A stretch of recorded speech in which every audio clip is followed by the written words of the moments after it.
Bon dia, good morning. So we will start with a little delay our session.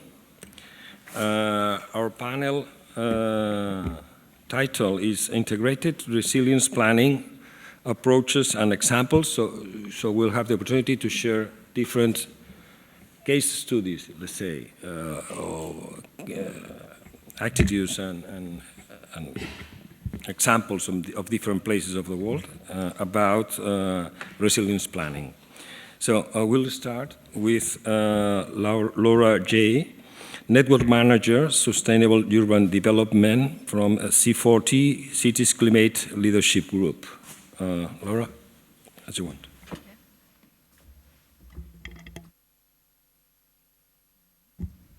Hello? There we go.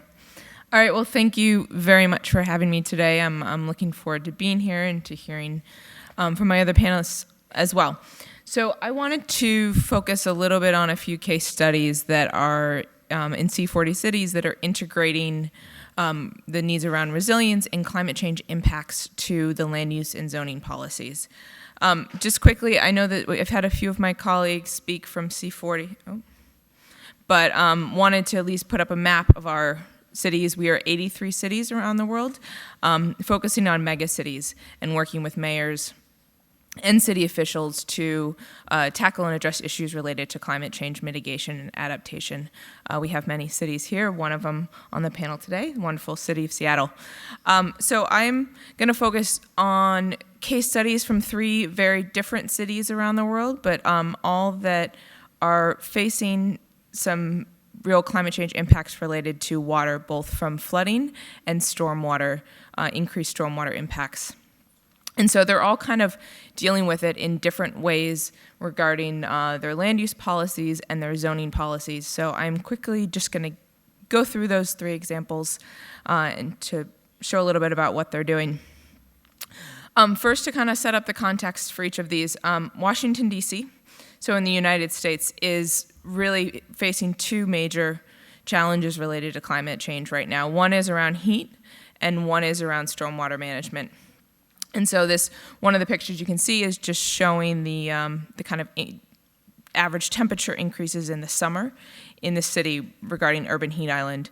And then the picture of the map is showing really their impervious building surfaces and how the core center of the city, where it is the hottest, has very little shading from tree cover, but is also very impervious, so there isn't a lot of stormwater management in kind of the key area of the cities. And in that area specifically, it's pretty consistently dense like Barcelona, so there isn't a lot of space for redevelopment. They're on some of the outer parts of the city. But so they really have needed to look into how can they put in new zoning policies and incentivizations to get developers as well as city buildings and federal buildings, as it's our nation's capital, to really try to address issues around urban heat island, focusing really on tree canopies and stormwater management and green roofs. So they've put in place, I focused on 3 different zoning policies that they've really put in place. One is, again, on expanding the urban forest. And this is really working with developers to put in a new zoning code that is requiring more tree planting around the development site. And so this has started to be a very impactful thing within the city, as many neighborhoods are seeing new growth in trees. And they've really put it on the private sector and the public sector to really maintain those as well. The second is around the retention of vegetation on new development sites. There are some kind of new development sites, especially in the Anacostia area, if you know Washington, D.C. at all, and parts of Northeast D.C. And so the city is being very strategic to work with developers and integrating it into the city's zoning code to ensure that there is lots of vegetation on this site. They've actually passed a zoning policy called a green area ratio that a few other cities have, as well as Singapore, where based on a calculation of your not only building footprint but your entire development site, it you put all that information into a spreadsheet that they've created, and it pretty much tells you how much of your space needs to be green space and how much water retention needs to happen on the site. And so there are a number of other cities. I believe Barcelona is potentially looking into this as well, about how to really ensure that new developments are integrating these needs around stormwater management and heat. And the last one from Washington, D.C. is really focused on the role of low-impact development. And so they've really identified this in a few different ways. One is around, again, the retention of stormwater, the use of green space, and they also focus on energy. So they've actually incorporated into their zoning code certain areas of the city to be low-impact development zones. The Anacostia area, again, being one of them, if you know Washington at all. And so this is ensuring that, kind of strategically looking at the city by neighborhood, that those areas that especially are focused, that have more increased rain or are hotter, are really going to be following through on the city's goals and challenges.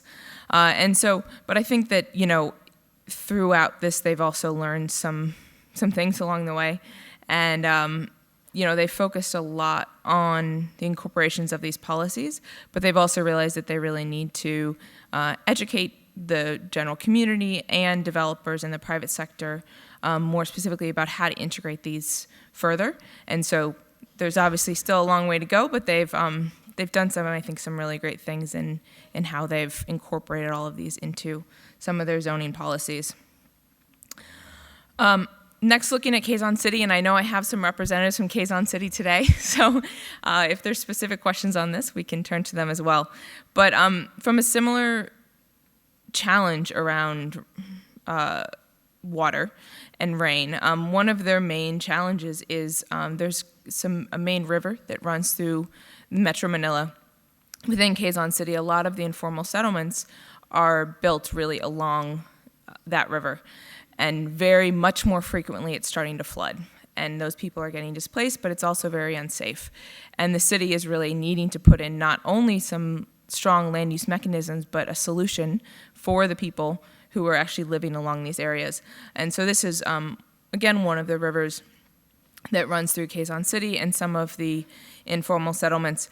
And so right now, this is a picture of the rivers, but one of the city's main initiatives is to actually build new housing and relocate those residents. And so they have, I believe, 26 different projects, and this is a main one called Mysticville that can hold, I believe, 10,000 people. I'm looking at my Quezon City representatives. But what it's really done is it's tried to look very strategically at the city and the different land opportunities in where they can relocate people, and then really look strategically at, okay, based on how many people we need to move, where can we ensure that they relocate within the city? And this is something that, historically the informal populations have really, when displaced, will move out of the city, and then after the rainy season, they'll move back to the areas that are unsafe along the river.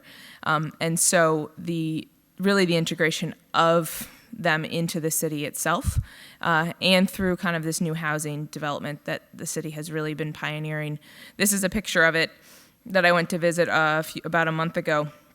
And it's really amazing because the way that they've developed it is that there's a main community center and as well as spaces for the various businesses that have really been part of the informal settlements as those structures become so community-oriented that they want to ensure that those can be replicated in these new areas. They've also integrated a mixed income population as well to ensure that they're not just isolated in one part of the city. Okay. So the last example I wanted to touch on is the city of Curitiba. And this one is looking a bit more at the spatial context of the city. So Curitiba has, as many people probably know, pioneered transit-oriented development since the 60s, but also their city from the 1920s was really spatially planned with a green belt and to really reduce flooding from the kind of outside rivers. And so you can see this is one of their old maps from the master plan of the city from the 20s that is really showing kind of the conservation of green land all around the city to protect it from flooding. But and so this is a picture of one of those parks. But what that's really done is that the center city, that is incredibly dense, has not incorporated those policies in the past to reduce flooding from rain. And now that there are increased levels of flooding from climate change, and they'll be getting worse, the city is really needing to kind of take a step back and understand how can they do more stormwater management and what zoning controls can they put in place. And so they have kind of a number of challenges. Again, stormwater management, and then the other one is that they, again, are a very dense and compact city, and they're growing, and so they're really trying to understand where can they use urban infill to even create the city more dense in certain places. But there's a huge, as we know, a huge kind of environmental comfort component to that. And so one of the things that they're trying to determine right now is what are those indicators, what are those mechanisms to ensure that citizens living in a highly dense environment have a level of environmental comfort. So I'd almost be curious to hear from the audience later if you know of any kind of great indicators that have been used for very high dense developments. But some of the things that they're starting to do is integrating the use of transfer of development rights for new developments to create more parks close by in those areas, so that if there's one or two infill sites or kind of neglected areas of the city, that they'll allow developers to build more high-dense development if they can then also build a park, or transfer rights in one location to another if they then put money into putting close park or stormwater management mechanisms. But it's still a big challenge for them. And they're also looking right now to put in new zoning regulations to increase the amount of impervious surfaces, especially around their social housing. A lot of their social housing is built in certain areas with a lot of concrete around it. And so what they're really trying to do is retrofit that, but also as these buildings have been around for decades and are going through various iterations, trying to incorporate more stormwater management mechanisms. So I think I will stop there, give my time to other people. But so thank you again, and I'm looking forward to taking questions. And I think again, if anybody, these are some amazing things that cities are doing, but they always want to learn more. So it's always helpful from people in the audience to hear about any kind of other solutions and examples that you may have, because that's something at C40 we love to share. Thank you.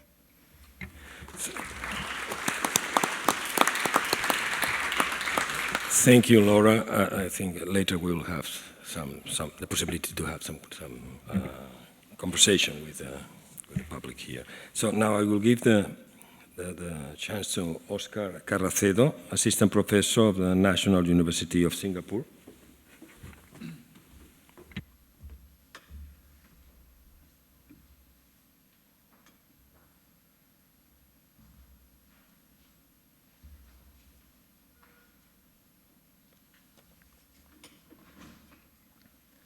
Hello, good morning.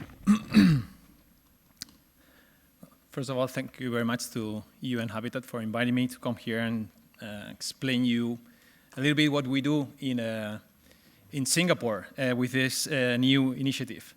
Well, first of all, I'm Professor Oscar Carracedo from the School of Design and Environment from the National University of Singapore.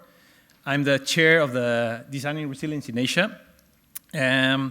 And this is a program that we started in 2014, so 2 years ago, with the aim of tackling the resilience due to the environmental issues and due to climate change.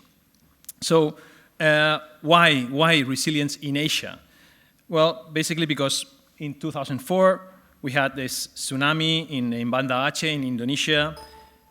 In 2008, we had an earthquake in Sichuan in China, 2008 again, cyclone in Myanmar, 2011, earthquake in Japan, 2013, Haiyan in the Philippines.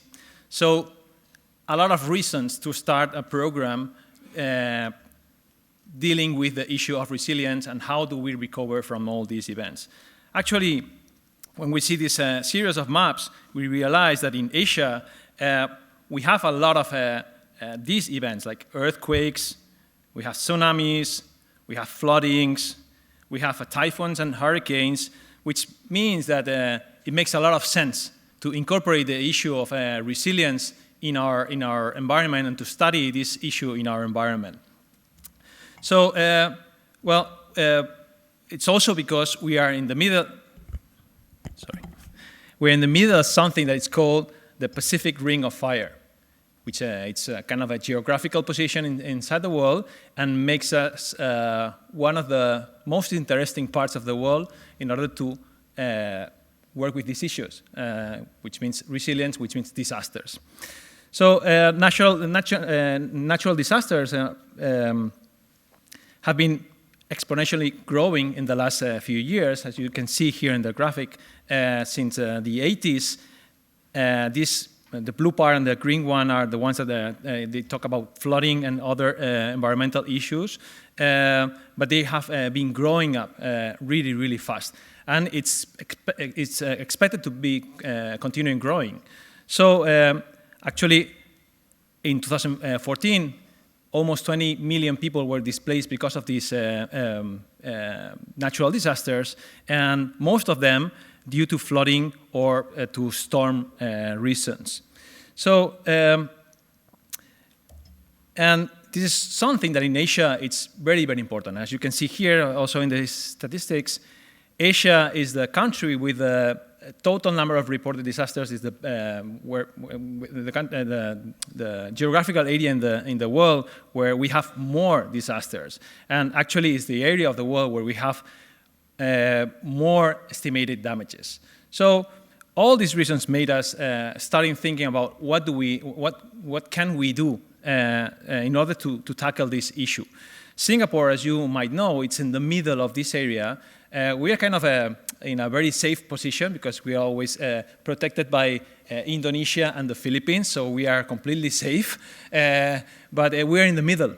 And actually, as you know, Singapore is probably the richest country in the area. So, except from China, of course, it's a different case.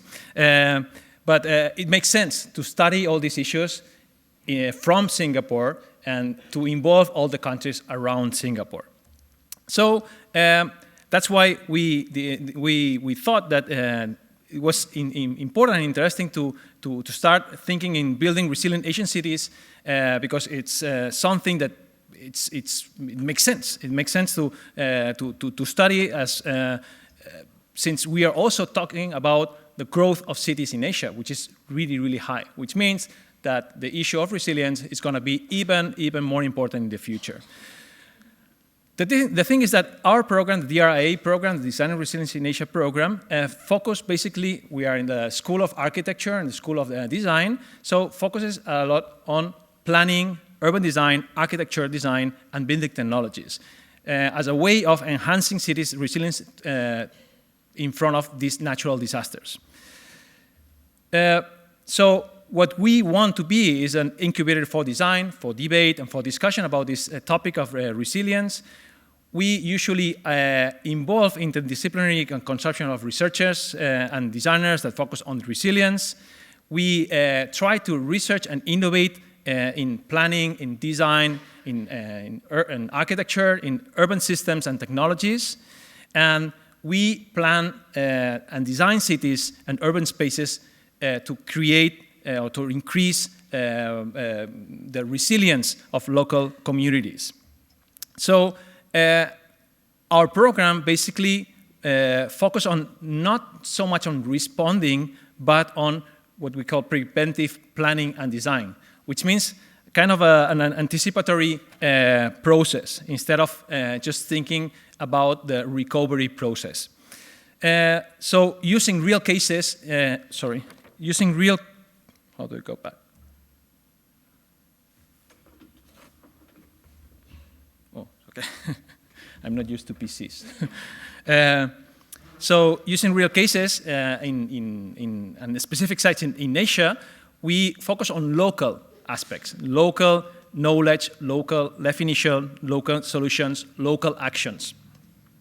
And, but despite this local approach, we think that the proposals that we are going to come up with, they will have also some wider and some general visions that they can also be applicable to other cases around the world. So let me explain you very briefly what is this Designing Resilience in Asia. So the Designing Resilience in Asia, it's a consortium of 10 universities with expertise in resilience. We have 6 universities from Asia, 4 from other parts of the world, 1 from Canada, 1 from the US, 1 from Europe, 1 from Australia, and the other 6 are basically around Singapore, China, Taiwan, Bangladesh, Indonesia, Singapore as well, and India. And every year, we, after working for the whole year, every year we meet once in June to discuss about the work that we have been doing during the whole year. So in the framework of a symposium and a design competition, we meet to discuss about these research conclusions about resilience. So in the symposium, we have distinguished speakers that they come, that they share with us their ideas about the resilience. And during the competition, the 10 universities, they present their proposals about one specific site that we always talk about. For example, last year, it was in China, in a small village called Xinqing in Hainan. So the 10 universities, they come to Singapore, they explain their proposals, and we have a winner because it's a competition. And basically, we come up with some solutions that afterwards we bring back to the city, and the local government, they decide if they want to apply, or they decide which parts of those proposals they want to apply. So as a result, we get around 20 proposals, which is also a good way of also giving new ideas to the local governments. I'm not going to go through the different proposals because we have 20, but you have the opportunity to see them at the Board of Architects at the Plaza de la Catedral, the Cathedral Plaza. There's an exhibition there, so if you want to know a little bit more about the proposals, you can go there. But these proposals, they basically explore creative and innovative solutions, in this case in China, and facing the issue of flooding, in this case, which was the topic that we proposed last year. So these are some of the proposals from the different universities that they came up with, and that they share with us the different scales, from the urban scale to the architectural scale, so that the local communities, they can also learn and they can also apply if they consider it properly. So, but we can get 5 conclusions from these proposals. So out of these 20 proposals that we had last year, right now we're studying, we're going through them, and we think that at least for now, this is our first edition. This coming year we'll have the second one. The second one will be in Manila, in the city north Manila, in Metro Manila. It's called Valenzuela. And hopefully we will be able to explore further the idea of resilience and the effects of flooding, in this case in Manila. Hopefully we will get some of the conclusions, but together with the last year conclusions, probably we will get one book with something that would be more consistent about flooding and resilience. So 5 conclusions that we can get from the last year proposals are that planning and design constitutes a very powerful tool to deal with resilience, because we really believe that it's not only a question of management, it's not only a question of social issues, but also design has an important role inside this process of resilience. The second one is that physical resilience is achieved through systemic approaches that allow holistic and dynamic infrastructure management, which means that the city or the villages, they have to be understood under these different layers, which they have to be resilient by themselves so that the whole community can overcome any kind of event without being affected because of the event that they are going through. The third one is that public space constitutes an essential component in the systemic approach. Public space at the end becomes the main layer for the communities to move around, to escape from flooding in this case, or even as a social space and community space. The fourth one is that we need to inspire bottom-up processes, integrating local communities, which means that it cannot be done top-down. Even I come from a city, well, I'm from Barcelona, but I'm now in Singapore, and in Singapore it's quite top-down, everything, but I think that in this case, local communities, they have to be, approaches have to be bottom-up. And the final one is that we have to promote multiple-step programs, which means that to reach resilient preventive planning and design needs to combine comprehensive long-term actions, long-term planning, with specific short-term actions or short-term projects. Thank you very much. This is all from me. Thanks. Thank you.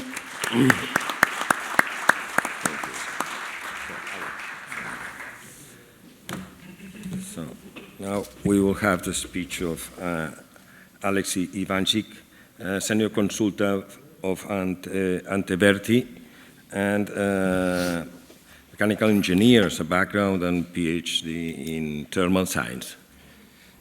Thank you, Mr. Chairman. Just a second. Okay. So I'm very glad to be today here with you. Thank you very much for inviting me. And I'm going to talk a bit about energy infrastructures for resilience improvement in cities. I mean, cities are becoming every day more intense and more dense, both in physical density and in activity. So actually, we are needing more and more energy. So the question is, how can we provide, and what's happening in our cities with the energy questions? So just let's have a quick look what's going on. I mean, we have the effects of global warming, means the temperature, climate is rising. We have the heat island effect, as we've seen just in Laura's presentation. In Washington, D.C., it's becoming 21 degrees, which is something really tremendous. I have never heard. I heard about Tokyo, more or less 14 degrees, so it's new information for me. We have a question of generic architecture, means each building fits with any climate.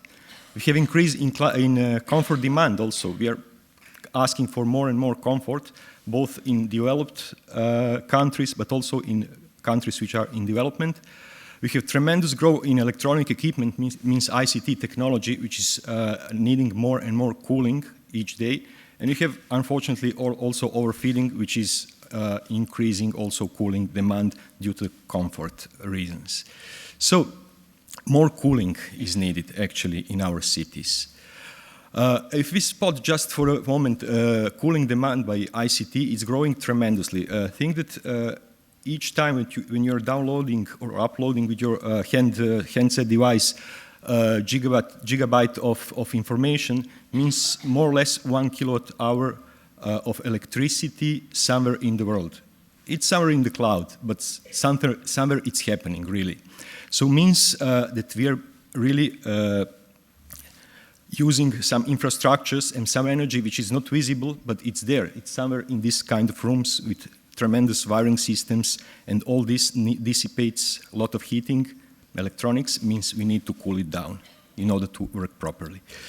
So energy demand is growing. We are needing more and more cooling. There is kind of climate change, which is now, there's no any doubt about this. So at the middle of the century, probably some more or less, we are going for the first time in our society to need more cooling than heating. Usually, for providing comfort to people, we are used to have more heating demand, but in some 35 years, more or less, the cooling is going to become the principal demand. At the same time, International Energy Agency is estimating that each degree of global warming is going to affect our power generation systems, and we are going to decrease our capability to generate electricity. But think that all the cooling is provided by electricity. So on one hand, we are going to rise our cooling demand, and on the other side, we are going to decrease our capability to produce this coolness. Some estimations indicate that at the end of the present century, the cooling demand is going to rise 33 times in respect to what we have now. So it's a really huge question, I would say. So one of the possible solutions or ways to try to cope with the cooling demand is to try to work with district energy, means to profit from local opportunities to provide cooling to our premises. In this sense, what we are always thinking is to kind of pyramid of energy approach, which is always working first with demand reductions, means optimization, systematization, and integration of different kind of parts of our system, means also architecture, means buildings, then transformation, efficiency, and efficiency of end use, which are more efficient devices, then integration of waste energy or free energy, means a systemic metabolic approach to our infrastructures and our cities. At the end, of course, renewables, means in this case also urban integration of renewable energies. We are never starting from renewables, because if we start from renewables, we are going to need to cope with this huge demand and not with the demand which is reduced step by step with let's say, doing all the proper steps in this chain. So here is what's usual efficient district energy system, and here is what we like to call a kind of new generation district energy systems. Just as some cases, of course, I'm another guy who's going to talk about Barcelona. I suppose almost 80% of the speakers tackle Barcelona these days, but well, this is my background. I'm working here also. So here we have two very nice and interesting systems, both of them working with the residual, waste energy. And actually, this afternoon there is a site visit, and some of you are going to have opportunity to visit this system, which is called Ecoenergias, which is quite foreseen to be quite innovative, because it's foreseen to use a waste coolness from the LNG gasification plant.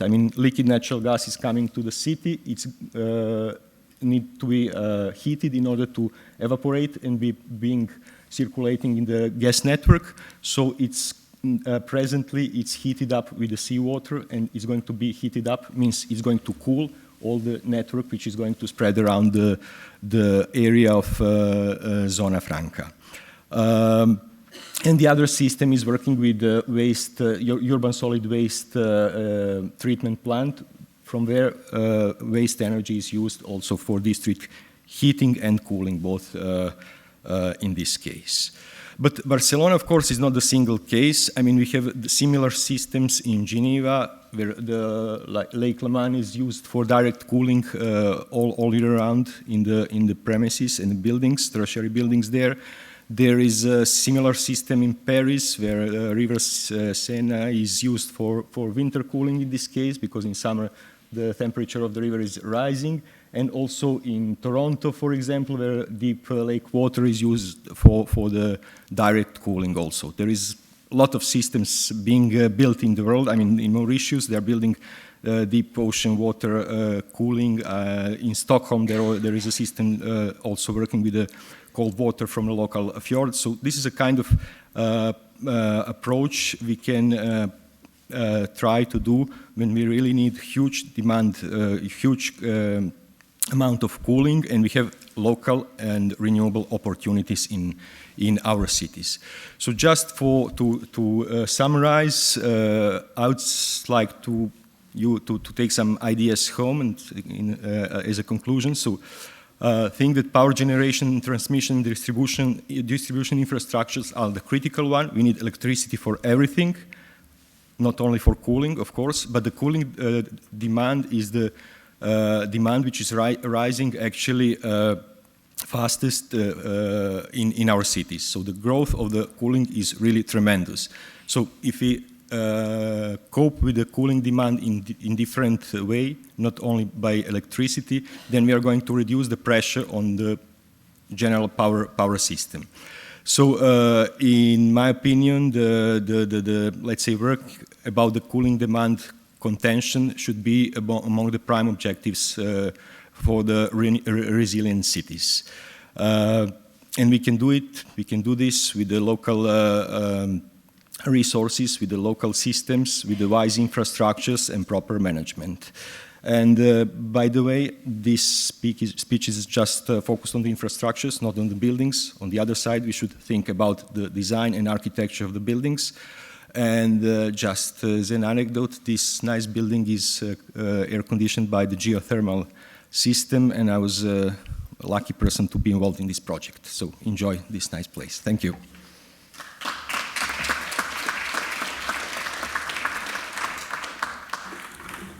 Thank you very much.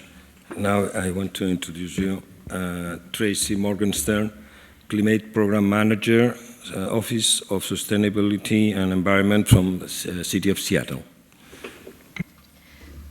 Wow, I'm very short, as it turns out. Thank you so much, and thank you for the opportunity to share with you a little bit about Seattle's climate preparedness planning. Just a little context for what climate change means in Seattle. You think of it as being very mild, and it is, but temperatures will be increasing with significant impacts to the health of our community. We just are not physiologically acclimated to climate, to heat, and our built environment also is not designed for heat. So we do anticipate increased hospitalizations and increased mortality associated with heat events in Seattle. We also expect changes in our precipitation. We are a very rainy city, but we have what's called the Seattle drizzle. We have low-level rain a lot, if you've ever been to Seattle, a lot. But what we do anticipate is increasing, we're already seeing this, but increasing high-intensity, short-duration rain events, which are going to create more frequent flooding. And of course, sea level rise will also bring flooding to Seattle and the coast. So Seattle's Climate Action Plan is designed around both mitigation and climate preparedness, and it's really embedded in the broader values of the community. It was a bit of a shift for us from our prior climate action planning, which was very much just emissions focused. Here's our emissions. These are the numbers we need to reduce to achieve our goals of becoming a carbon neutral community. So this is really about how do we implement climate action, implement that in a way that really supports a broad range of community values around making our neighborhoods better, fostering economic prosperity for all of our residents, and enhancing equity. And that's the focus of what I'm talking about today, is how we're integrating equity. So a little bit of a shift from the infrastructure and the built environment perspectives on integration in climate planning. So turning to what race and social justice means in the climate context, and we've heard a lot today and yesterday about the fact that climate change really is a race and social justice issue. And we know that climate change will affect all of us, but it very much does not affect all people equally. And I'm turning to the words of Jackie Patterson, who directs the Climate Justice Initiative for the NAACP. The climate crisis is really affecting the people most who have actually contributed to the problem the least. So the people who have benefited the least from our fossil fuel economy, both in Seattle and across the world, are also going to be affected the most. They also are the people who are least involved in decision making. They have the least influence over policy decisions and program decisions and investment decisions. So this is a context in which we've prioritized equity as really the foundation of how we're approaching climate adaptation or climate preparedness. So we've spent some time unpacking what are the root causes of disproportionate vulnerability to climate impacts. And I won't talk through all of them here that you see, but racism embedded across our society, in our institutions, such as government, is a major factor in how people experience climate change differently. The inability and language barriers and income are all part of this, of our immigrant and refugee community and our lower income community to access and influence government has resulted in poor levels of service in their infrastructure, more frequent draining, poorer quality streets, more frequent flooding from bad drainage. Just a few examples. So the goals that we set out for ourselves for our climate preparedness strategy is to really work at the root causes of disproportionate risk, to help ensure that the benefits and the burdens of climate change and our preparedness strategies are equitably shared, not equally shared, but equitably shared. We know that risk is disproportionate, and our investments too must be disproportionate if we're to be equitable in our community. So that means we're going to prioritize actions that help our communities of color and our lower income communities both moderate the impacts of climate change and cope with the consequences. Also core is empowering frontline communities as leaders in the planning process. So we want to shift the paradigm in how our city plans, where we bring out very well-developed drafts and ask communities downtown between 6 o'clock and 8 o'clock in the evening what they think of our great plan for their neighborhood. This is not really a good approach to climate change, to any planning, and particularly when we're trying to support our lower income communities and communities of color. So we really want to put community at the center of planning, with the technical and the engineering is supportive of advancing the community goals, rather than starting with the engineering, then asking community what they think. So I'm going to bring two examples of the ways we're trying to realize our vision of putting equity at the core of our climate preparedness planning. One is around the planning tactics, as I mentioned, bringing community into the center of planning, and the other is how we're analyzing data and using data in our preparedness planning. So I mentioned heat being a significant issue. So we wanted to better understand how we could support communities and what our communities needed to deal with more extreme heat.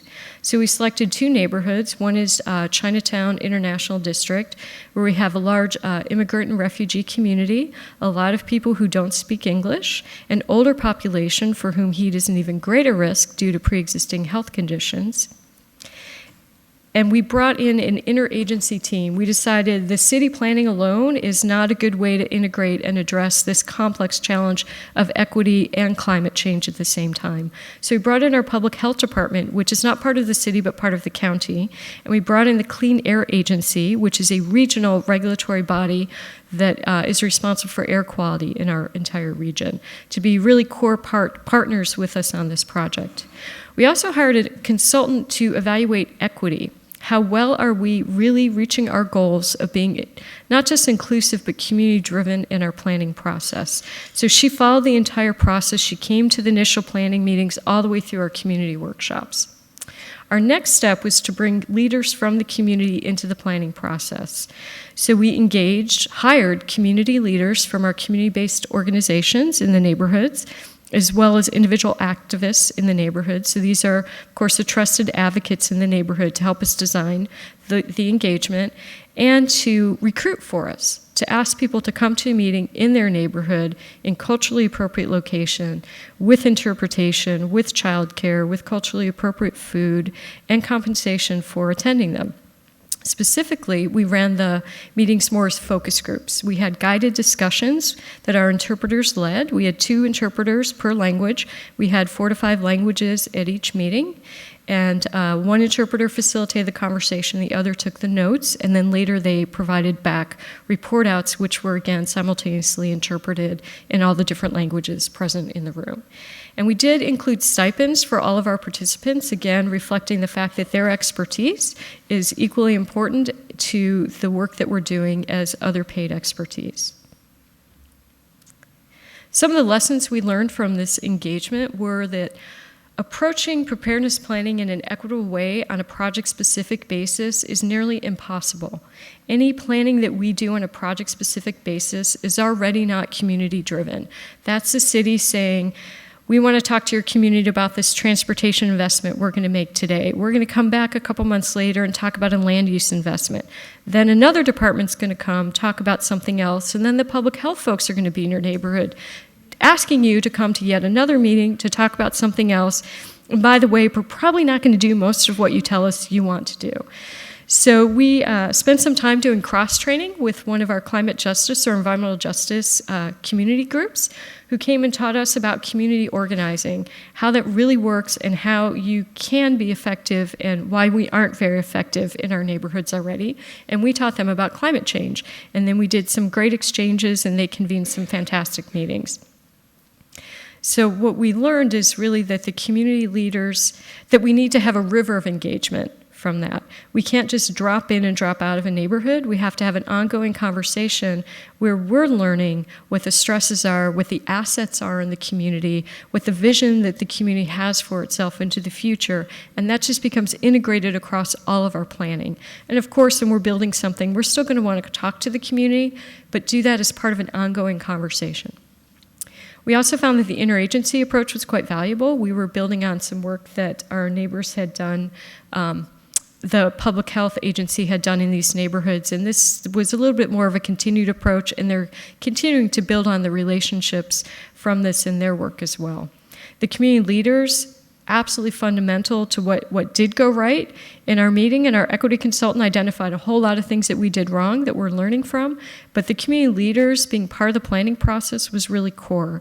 They were not as fully integrated as they should be. They came to some meetings, but the makeup of our committee doing the planning was predominantly white, and the communities we were talking to were not.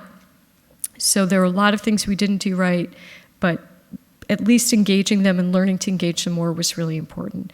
We also really tapped the capacity of our people of color-led organizations because they have very limited resources to accomplish very big missions. And if we keep asking them to come in and be our entree into the community, we're not being very respectful of their needs as well.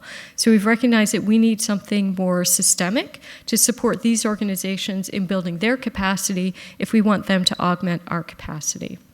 We also realized that, does that mean I'm out of time? Okay. That our interpreters need to be more fully part of the project. We spent about 20 minutes with them before the conversation. They had guided facilitation notes, but we really didn't give them enough information about the topic for them to really keep unpacking the questions with the audience. So I will do the fastest review of my second example, which is sea level rise planning. Here you see where sea level rise related flooding will affect Seattle. You see some blue all around the coastline, where a lot of our very wealthy homeowners with insurance and resources to fix flood damage live. And then you see a concentration of flooding. That's port area and industrial land, and also one of our communities. So we took a look at these communities in the context of different variables of vulnerability around social factors, income, English language proficiency, and as you see, there's really quite, from the colors here, you see these are some of our highest neighborhoods where we have the most non-English speakers. We have our lowest income residents who are juggling multiple jobs and multiple demands to support their family, so their ability to engage with us is really limited. And while we had a lot of this information in other reports, bringing this into the actual climate preparedness analysis, which was a much more detailed analysis of a range of infrastructure, liquefaction zones, geologic hazards, what transit and other transportation infrastructure would be impacted by climate change. We put that in the same report. We're asking our departments to prioritize these areas and to make this part of their analysis. So we have this embedded throughout our sea level rise study to help our departments understand what the community makeup is so that they can design their engagement and they can prioritize their investments in these neighborhoods who are disproportionately affected by climate change. So thank you. I'm sorry I ran a little bit late. And really looking forward to learning more. Learned so much in the past day and a half about how we can be doing this work more effectively, and looking forward to learning more from you all over the next day. Thank you.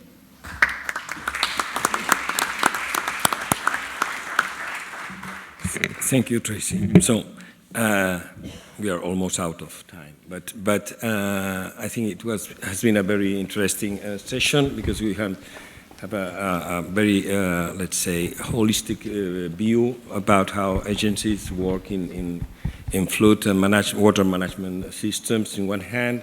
On the other hand, how academia is involved in resilience design and planning processes, that I think is also very important in the sense that the young generations will be involved in this type of programs.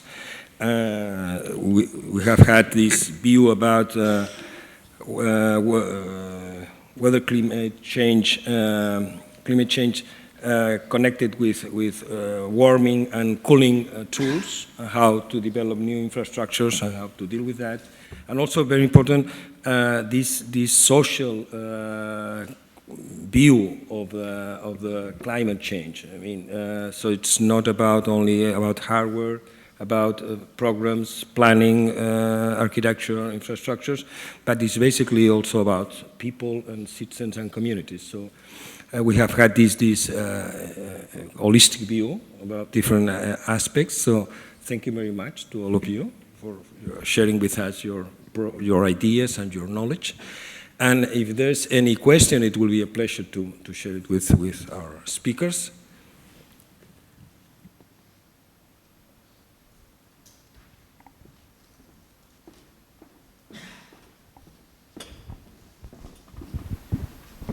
Hola, buenos días. Soy Miguel Ángel Gago de la empresa TIPSA. Una pregunta para el representante que ha hablado sobre Washington. Por lo que veo, la estrategia para combatir el tema de las inundaciones se basa más en crear espacios urbanos que sirvan como espitas de seguridad que el de hacer infraestructuras con un gran costo. Simplemente era confirmar que esto es así o combinan ambos sistemas. Gracias.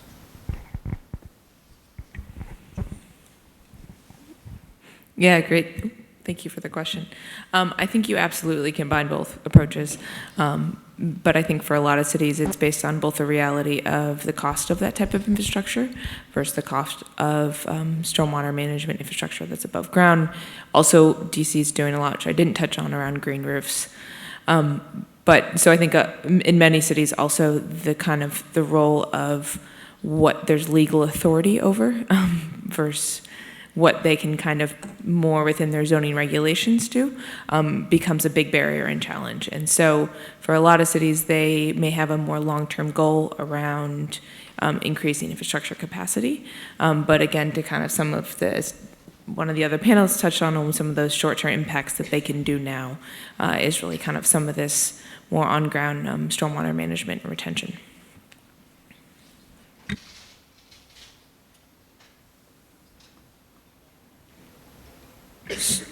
Oh, down there.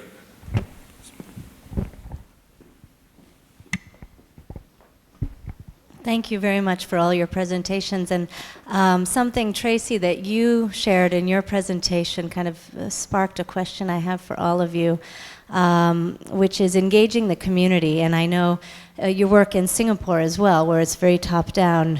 Even then, you're saying it should be very community-driven. One question I grapple with myself is when we're integrating resilience across different sectors, different stresses, long-term thinking about climate change and migration and economic development, and working with the community level. The key question I have is how do you keep it practical enough that you're actually getting things done and getting projects moving and solutions moving at the same time as thinking about a systems approach and very high level development. And I guess, Tracy, for you particular, if you can kick off on that, and if anyone else has a comment on how you now move from a project-based approach, which can be frustrating for the community to just isolate all of these to a much more sophisticated kind of integrated holistic planning. Well, there's sort of two parts to that question, and I think on the how we do it more effectively in city government. We're working across different departments. We recognize this as part of our broader environment and equity initiative to be an issue.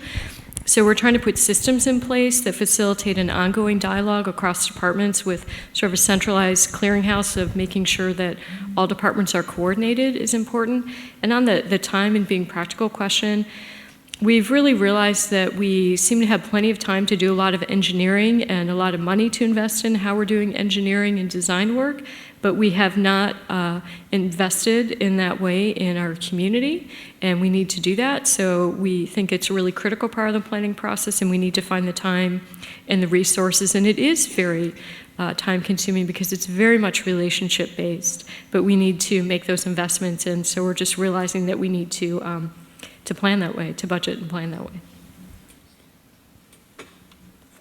Okay, so I think we are really out of time. So thank you very much. It's been a pleasure, and we will go to the next session. Thank you very much.